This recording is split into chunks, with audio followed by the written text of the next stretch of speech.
Assalamualaikum warahmatullahi wabarakatuh. Perkenalkan nama saya Naila Malika Fabian dengan NIM 445240053. Saya berasal dari Ilmu Kelautan kelas 3D. Di sini saya akan menjelaskan bahasa baku dalam lingkungan kampus.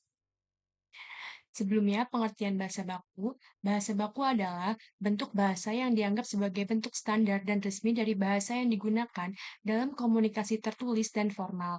Bahasa baku ini mencerminkan norma-norma tata bahasa dan ejaan yang diakui secara resmi dalam bahasa tersebut serta diadopsi dan diajarkan dalam sistem pendidikan formal. Bahasa baku ini sering digunakan dalam dokumen-dokumen resmi, literatur, media massa, pendidikan, dan komunikasi lainnya.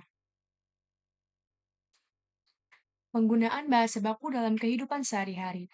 Penggunaan bahasa baku dalam kehidupan sehari-hari sangatlah penting untuk menjaga kejelasan, kesopanan, dan keseragaman dalam berkomunikasi.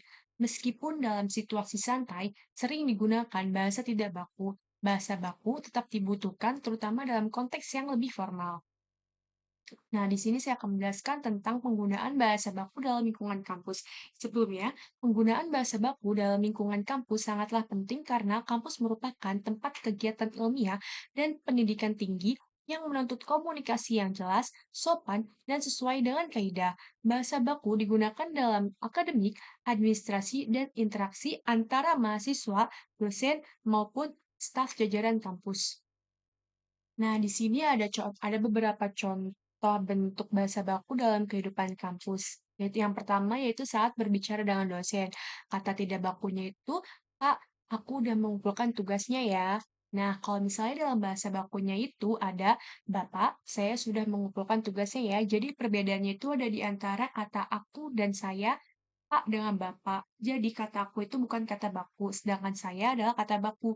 Jadi semisal ya, kalau ingin berkomunikasi dengan dosen atau staf jajaran kampus lainnya itu diusahakan menggunakan kata saya dibanding aku, sebab kata saya adalah baku dan aku adalah katanya tidak baku.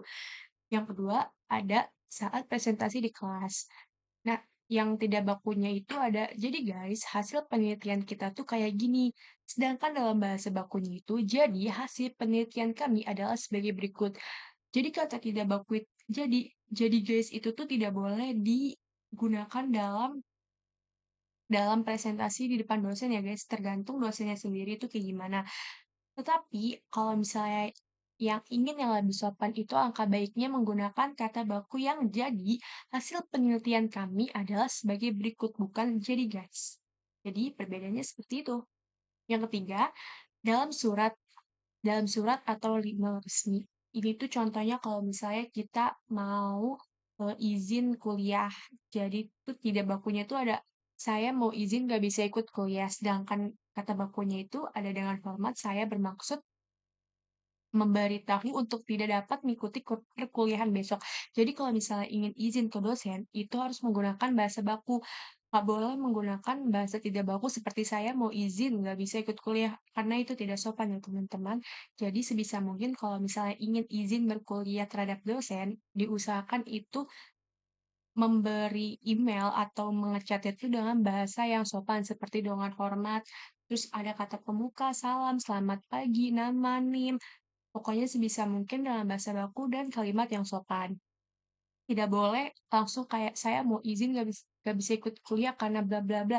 Itu dianggap tidak sopan ya guys. Jadi sebisa mungkin harus sopan. Ada kata pembuka, nama, NIM, kelas, apa namanya alasan kalian tidak masuk kuliah itu kenapa dan juga penutup. Nah,